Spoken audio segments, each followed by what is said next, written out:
Hi, I'm Charlie. This is Stevie. We are Twin Popcorn and welcome to another Bad Movie Monday, where we look at bad movies that are so bad they're good, and bad movies that we like. So we are continuing February, the month of love, romance, with Twilight, released in 2008, directed by Catherine Hardwicke, stars Kristen Stewart, Taylor Lautner, Anna Kendrick, Kellen Lutz, Robert Pattinson, Jackson Rathbone. Who? Yeah, I have no idea who these people are. Except for Robert Pattinson, released in 2008. Going on a budget of 37 million. $37 million, and it generated 399. That's just close to 400 million, so it made its money back. And it was based upon the books by whoever her name was, Stephanie Meyer, who's a vegetarian. Yes. But we are going to cover that. And I think I saw this one about 5 times in the cinema. Me and my best friend, it was almost like, I'm bored. Yeah, I'm bored. Yeah, I'd have been bored if I watched it. Go cinema. Yeah, what's on? Twilight? Yeah, okay. That was our conversation with it, and we went to see it 5 times. So this is only the second time I've watched this, and you were forced me out. It's 2 times too many. Yes, you did. The first time I did. Yes, you did. I did not force you for this watch, though. No, because I knew we could have some fun. You chose this one, not me. I chose this because I knew I could have some fun. Yes. Okay, so should we jump straight into the notes? Robert Pattinson is great in other films. We're getting to that one. So, do we gloss over the fact that Edward is a predator? He's in the character of Edward. I put it this way. We're going to try and keep this safe because I know. So we don't want to. Yeah. So here's the way to look at it. He's over 100-year-old vampire falling for a 17-year-old girl.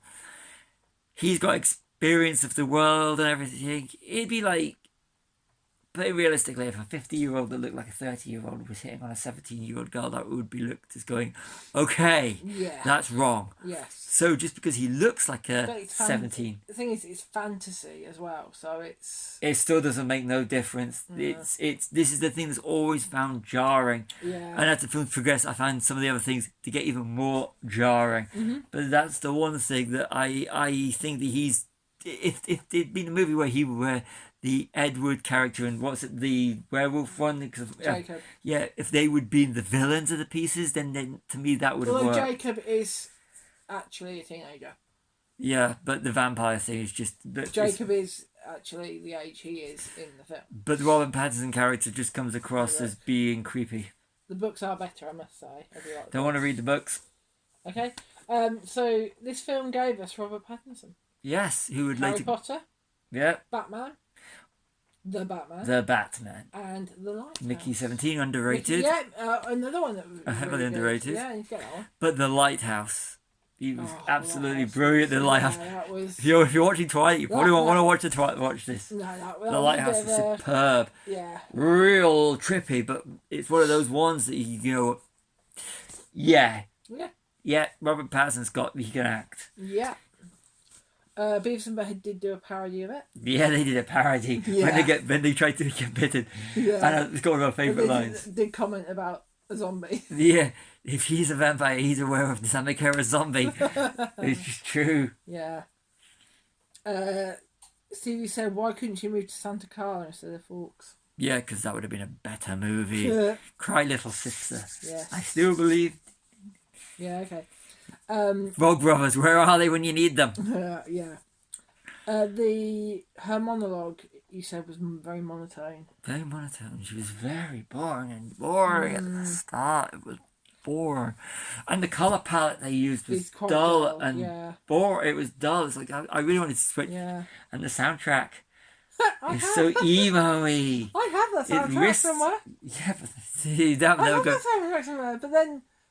When this came out, I was emo. What year was this? 2008? 2008. It's the same year that Black Parade. Your album came out in 2008. What? Accelerate by R.E.M. That's the only album I remember from that year. Accelerate. Gonna listen to what happened in 2008. Black Parade was 2008. I'm sure it was. Accelerate was definitely 2008 by R.E.M. Yeah. Was there a Nickelback album released that year? Probably.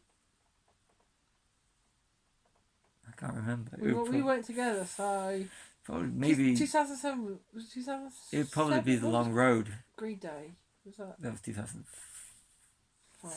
Five. 2004. Yeah. 4. 2004 was 21st Century Breakdown. Because they toured it. Yeah, over to... Anyway, back over to this, yes. Yeah, I have that soundtrack somewhere. And I actually quite like the music on the soundtrack. I don't. It's terrible. Yeah, It's a product of its times. But at least they had real original music then, rather than what they have now, which is just regurgitated. Yeah, that's very true. Yeah. You can see where E.L. James, the writer of 50 Shades, got her idea of good writing from. Yes, because it's terrible. That's already arranged. He goes, and Yes. you know, if you're watching this, you probably know this, that 50 Shades started out as Twilight fanfiction. Curious to read the original version to see which characters are supposed to be which, or is it set in the same world. Either way, you can see why 50 Shades is so bad if that's the writing. Yeah. The sign of a good movie, the two central characters talking about the weather. Yeah. Should we talk about the weather? Yeah, it's a very British thing, even though it's not actually British. Yeah, well, to talk about the weather, because you know this film's as bad as it is. We know what we're thinking here. We'll just go on about the weather. I've got a little bit of trivia for you. The original release date was supposed to be December 2008, but when Harry Potter and the Half-Blood Prince was pushed back from November to July, this film was moved forward to November to try and fill in the gap. So which one did you prefer, Half-Blood Prince or this? That's hard. No, it's not hard. For you, maybe. Half-Blood Prince is a masterpiece. Half-Blood Prince is it's in my pretty top good. 3 Harry Potter movies. Okay. Yeah, I'm sorry. How could you even compare the two? One has Alan Rickman. That's very true. Yeah. And Ralph Fiennes. Yes. Okay. And, yeah. But we're not talking about that. We're talking about Twilight. Jim Broadbent in that one? Was that one with... Yes, I think it's Slughorn. Yes, because he takes over potions. Yeah, so how could you compare the two? Yeah. Oh, and Robert Pattinson, Cedric Diggory, or whatever his name is. No, that was the one before. Yeah, I know, that was the terrible one. Goblet of Fire. That was the one before. And it's not because of him, though. No. Right, anyway, let's get back to these ones. Stevie said, which film do you find out Bella is a zombie? Yeah, which one? Because half the time she's acting like a zombie. And her pale face is like a zombie. Yeah, you commented on this one, but actually this was in the trivia as well, that Edward gives Bella an apple, the forbidden fruit. Yes. It's actually, I read it in trivia before you said it, but yeah. You said it's too cliche? It is cliches. Yeah. And they sparkle. They do sparkle. The vampires sparkle in light. In the sunlight. Oh my god. The vegetarian vampire mark is offensive to vegetarians and vegans, apparently. Yeah, well, you found it offensive. I found it offensive. I can't even remember the remark now, but there was something in there, and I was like, yeah. There was a remark, and I was and like, there is a point where you do see the writer. Yeah. In the diner. And it's a veggie burger that she's ordered. Yeah. So you say she's vegetarian. Yes, she is. Yeah. So she gets props for being a vegetarian. Vegetarian pride. Yeah. Power to us. Yeah. We're the next stage in evolution. Indeed. Are the Cullens vampires or a cult? I think they're a cult. They're vampires. But then, in all essence, vampirism is a cult. If you think back to all the Dracula and stuff like that, it is a cult. They have one leader and they have all the little minions. Exactly. They have a CD collection. Yeah, they have real music. It's a big CD collection. Yeah. And this was back before streaming. Yeah. Or just as streaming was starting. Yeah. So it's kind of, he's gonna have CDs. I'm surprised he didn't have vinyl. To be fair. Yeah. Being He would have had vinyl and tapes. Yeah. To all you people that actually gave up, they were probably in storage. Yeah. To all you people that actually gave up your CDs and hey, CDs are coming back, you see, that would make her a hipster now. Him a hipster now for having a CD collection. Yeah. Oh, that or just old. And you don't like one of my favourite scenes. What? You don't like one of my favourite scenes. Which one's that? The baseball scene. I was falling. I was literally at that point on the phone. Because of the music. Was that my game? Muse. Ugh, leave Muse. Overrated. Yeah. I like Muse. Overrated. I like Muse. Overrated. Vampire versus Vampire. Dance off. Yeah. It was... Yeah. Good vampires, bad vampires. I was like, okay, which one is all vampires and one chases after him just to get revenge? And I was like, give me a break. You've seen the other ones, you have, haven't you? Yeah, you forced me. I did.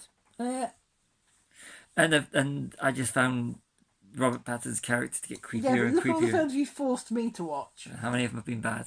Don't say bullet to the head. That one. And you it glosses over the age difference, really. Yeah, I just think that it doesn't matter. He may look 17, but he knew what he was doing, so that makes him the biggest monster. Yeah. It does. Okay, if you say so. Anyway, He does make him a monster. That's the end of my notes. So I think you know my answer. Go for it. Not a bad movie. It is a bad movie. It's a bad movie. It was poorly written.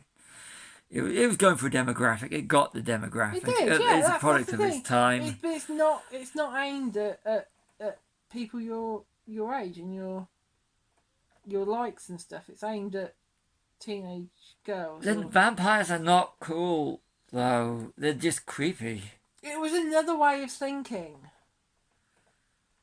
No problem with them sparkling. I just have the problem that they were creepy.